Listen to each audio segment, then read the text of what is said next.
The memory still gnaws at me even now.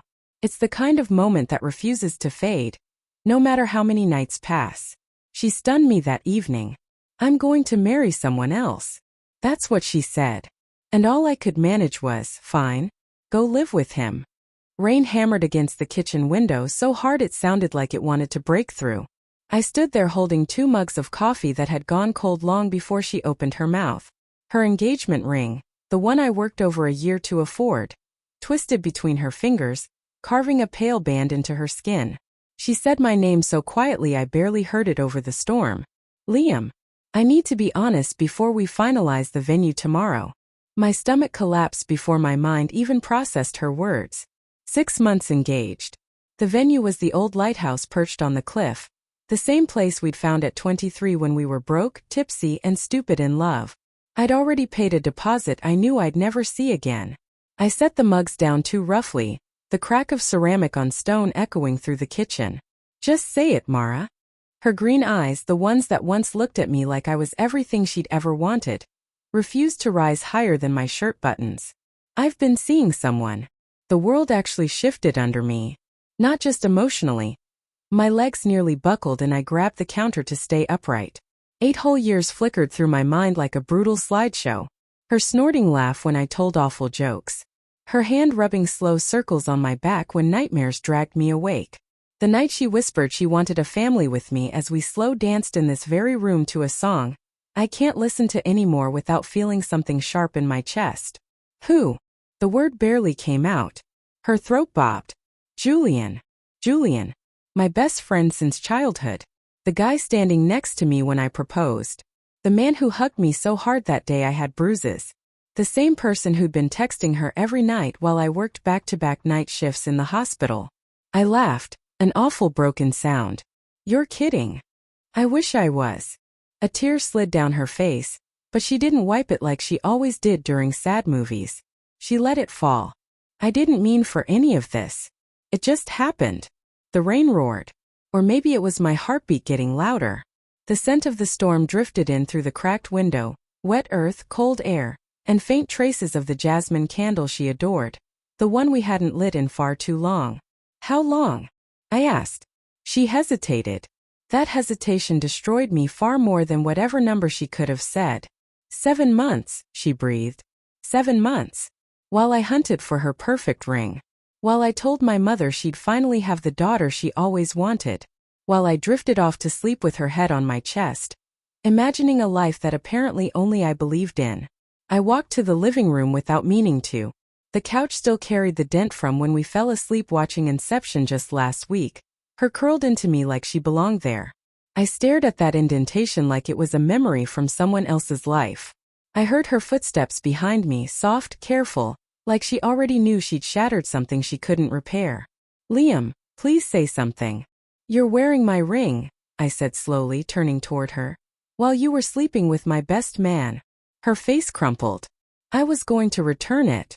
"When?" I snapped. I promised myself I wouldn't raise my voice, but there it was. "After the wedding," she whispered. "After everything settled. After you let me stand there like a fool?" While he sat in the front row smiling. My voice shook with something between pain and disbelief. No, I never." She reached out. I backed away so fast I slammed into the bookshelf. A photo of the 3 of us, me, Mara, and Julian at last summer's lake trip, fell and shattered on the hardwood. We all smiled in that picture, clueless. She stared at the broken frame before looking back at me. "I'm sorry."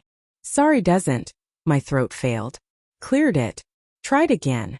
"Do you love him?" The storm outside growled like the sky itself was furious. She closed her eyes, then answered. "Yes. I think I'm going to marry him." Air ripped from my lungs. She didn't say she was considering it. She'd already decided. While I was choosing menus and arranging seating charts for a wedding she never intended to attend as my fiancé. "Congratulations," I muttered. "Liam." "No," I lifted my hand to stop her. "You don't get to cry to me about this. You don't get to ask me to be understanding." She wrapped her arms around her torso like she was cold. "What happens now?" I looked at her, the woman who knew every one of my panic attack hiding spots, who stashed inhalers in every bag because she worried about my asthma, who once drove through a blizzard when my father died just to sit with me.